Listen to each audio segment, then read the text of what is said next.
Hugo, bonjour. Marie-Sophie, bonjour. Euh, donc, je suis Dominique Roland, le président de Grenoble INP Alumni. Et comme on essaye de faire des portraits de diplômés qui ont eu un parcours un peu remarquable, je pense que c'est ton cas. Et donc, j'aurais te poser une première question, c'est qu'est-ce que tu as retiré finalement de tes études à Grenoble INP? Alors moi, j'ai fait la formation, j'ai fait l'école Cube et j'ai fait une formation dans l'énergie électrique. Et finalement, ce que j'en retire principalement, je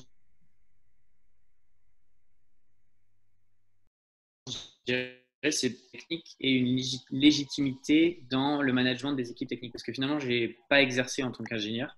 J'ai tout de suite monté ma boîte, mais j'ai monté des projets dans la tech. Donc j'ai tout de suite eu à décortiquer des problèmes, écrire des cahiers des charges et recruter des ingénieurs et les faire travailler et les manager. Donc je dirais que c'est ça que ça m'a appris, c'est à cadrer un problème technique, à avoir cette culture générale technologique de manière globale et cette légitimité pour pouvoir manager des équipes techniques.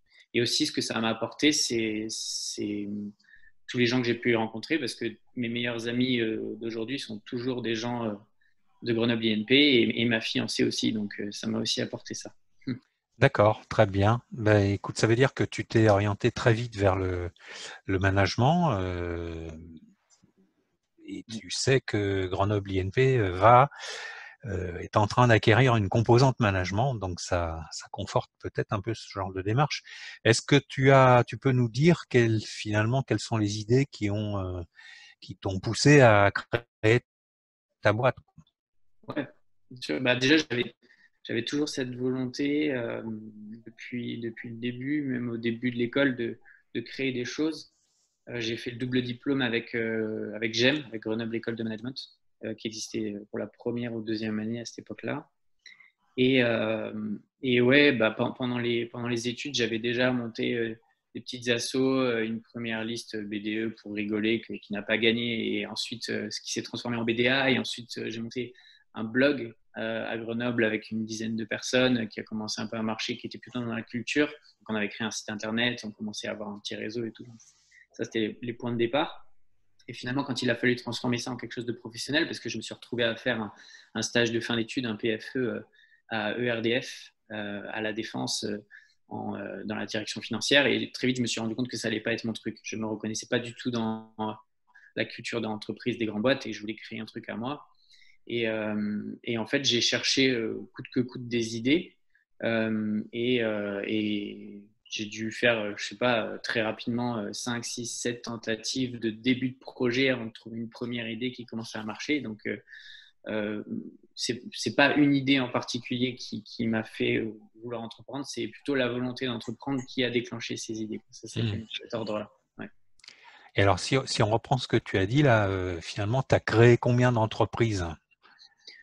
Bah, concrètement, j'en ai créé vraiment trois principales, et après il y a eu plein de petits projets annexes, on va dire plutôt de conseil, mais que je considère pas comme des entreprises, c'est plutôt des activités de conseil que j'ai pu faire en indépendant, comme du recrutement ou du coaching d'entrepreneurs. Mais sinon, les vraies entreprises que j'ai créées, il y en a eu vraiment trois. Il y en a une première qui est celle qui m'a occupé le plus longtemps jusque-là, qui est celle que j'ai créée juste à la sortie des études, qui s'appelait Orscom et qui a duré 5 ans. Ensuite, j'ai créé une autre entreprise qui a duré peut-être 1 an, qui s'appelait La Tambouille, qui était une société de livraison de repas à domicile dans des entreprises qui m'occupaient 1 an. Et là, donc depuis 1 an, je travaille sur une nouvelle entreprise qui s'appelle Let's Give, qui est une application mobile de dons, l'application mobile de dons la plus simple au monde. C'est ça qu'on essaye de créer.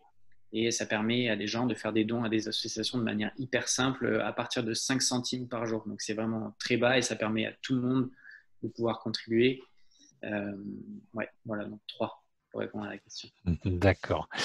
Et qu'est-ce qui est porteur finalement dans le développement de ton activité? Qu'est-ce qui est porteur? Oui. Qu'est-ce qui te motive? Qu'est-ce qui te pousse à développer ton activité? Hmm, Alors, je dirais que ça a changé avec le temps. Euh, Au début, je dirais que c'était je sais pas comment dire, mais juste la volonté de vouloir créer quelque chose qui fait la différence et d'avoir du succès, un peu presque un boost d'ego au départ. Finalement, au début, on est un peu dans une forme de sprint permanent, puis on se rend compte qu'en fait, c'est un vrai job et que ça dure longtemps et que c'est compliqué et que ça prend beaucoup d'énergie. Et donc là, une petite phase de remise en question en disant, OK, en fait, pourquoi je fais ça? Et en fait, ce qui me motive aujourd'hui, c'est-à-dire j'ai eu un deuxième souffle qui m'a motivé à recréer la deuxième et la troisième, et pas du tout pour les mêmes raisons. Là, maintenant, c'est plus... je suis rentré dans une phase plutôt où je suis motivé par la rigueur du process créatif de la création d'entreprise et la discipline Oui. que ça demande. J'essaye d'apprendre le plus possible chaque jour et avec beaucoup d'humilité d'essayer de l'appliquer le mieux possible. Et en fait, je me rends compte que je suis très très loin d'être au top sur ce sujet-là, la création d'entreprise, qui est un sujet tellement vaste et complexe qu'on pourrait s'y atteler toute notre vie et ne jamais en arriver au bout. C'est vraiment quelque chose de compliqué et c'est justement cette complexité qui m'attire maintenant. D'accord. D'accord. Et allez-y, Marie-Sophie. Et du coup, moi, je voulais savoir en quoi le réseau est essentiel dans ton activité. Le réseau de manière globale ou le réseau Grenoble Le INP? réseau de manière globale et puis plus particulièrement le réseau Grenoble INP. Alors, le réseau de manière globale, il est essentiel, c'est-à-dire que finalement, l'enchaînement des étapes de création d'une entreprise ne peuvent jamais arriver seuls.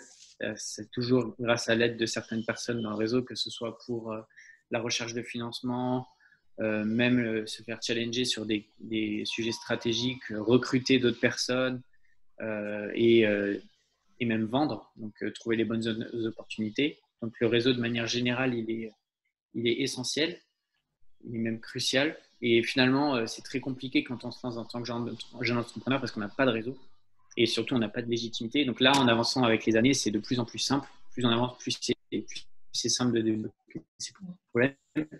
Et le réseau Grenoble INP, je dirais qu'il m'a été utile surtout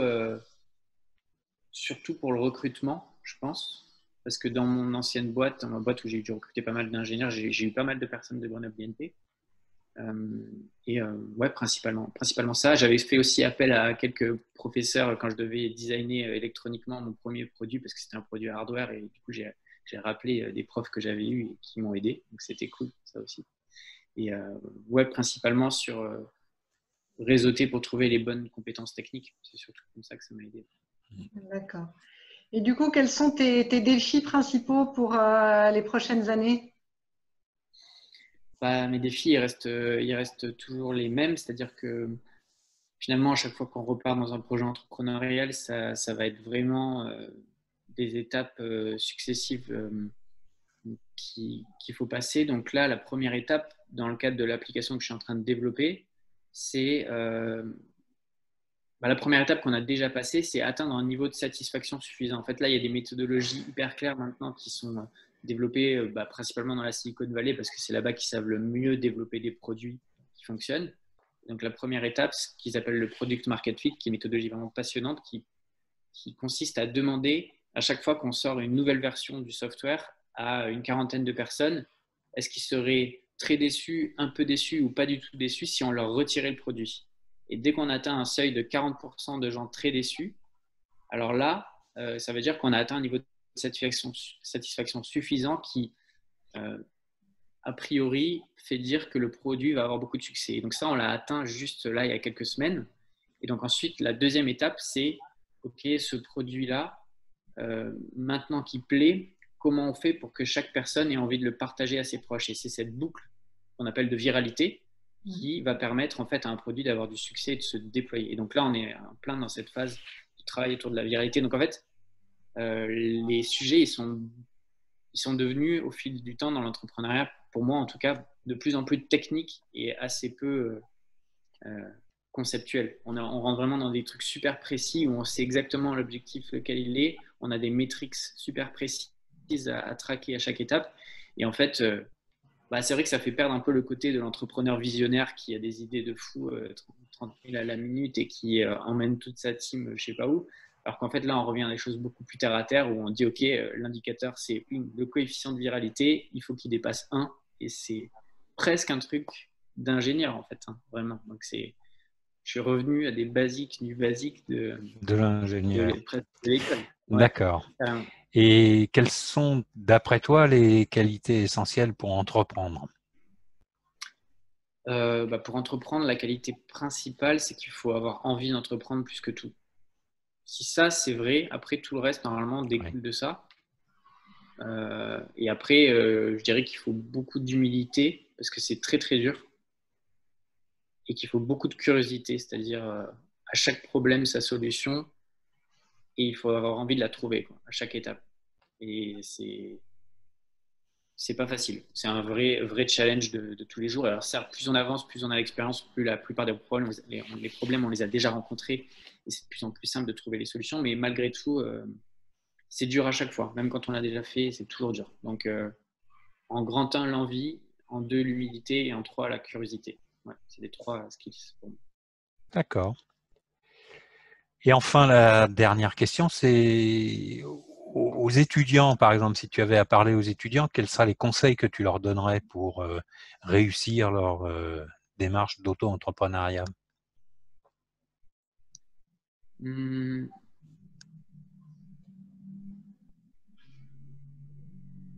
dirais que le plus important, c'est déjà d'être sûr d'avoir envie de faire ça. Et généralement, on le sait, hein, quand on a envie de faire ça, globalement, c'est un peu une maladie. Quoi, on ne décide pas. Donc ça, il faut l'écouter. Il faut l'écouter tout de suite parce que en fait, ça prend 15 ans de devenir un bon entrepreneur. Donc, il faut commencer tôt, c'est cool. Ça, c'est le plus important. Et 2, je dirais que il faut pas trop écouter ce qu'on dit dans la presse, c'est-à-dire écouter trop les millions qui sont levés par des grands entrepreneurs.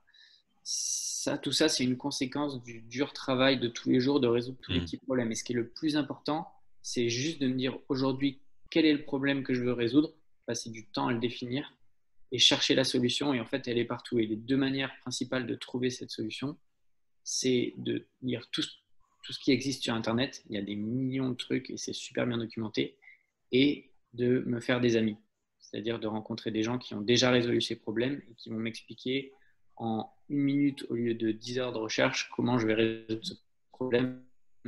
Et donc ça, c'est la plus efficace des méthodes. Quoi. Ouais, je dirais vraiment ça. S'entourer et apprendre. C'est vraiment les deux trucs les plus importants. Il n'y a pas de petits problèmes. Quoi. Le problème que j'ai à résoudre aujourd'hui, tant que je ne l'ai pas résolu, mais en fait, ça sert à rien de s'intéresser à des plus grands problèmes. C'est que celui-là qui est important. En fait. Oui, et ce qui est bien là, c'est que tu reviens vers la notion de réseau. Et en tant que diplômé de Grenoble INP, tu as à ta disposition un réseau assez vaste, qui est le réseau des diplômés que nous nous efforçons d'animer et auquel, bien sûr, tu viens de contribuer. Est-ce que Marie-Sophie, vous avez quelque chose à ajouter? Pas du tout, effectivement. Je suis d'accord avec vous, Dominique. Hugo, dans sa conclusion, faisait ressortir l'importance du réseau pour pouvoir avancer, d'être bien entouré. C'est la force du réseau. Merci beaucoup, Hugo. Il n'y a pas de problème. Merci. Je suis contactable sur LinkedIn sans problème. Je reçois parfois des demandes de personnes de Grenoble, du réseau Grenoble INP pour de l'aide et je l'apporte volontiers pour des gens qui sont très motivés. Donc, il ne faut pas hésiter à me contacter sur LinkedIn. Merci beaucoup. Merci. Merci Hugo. À bientôt. À bientôt. Au revoir.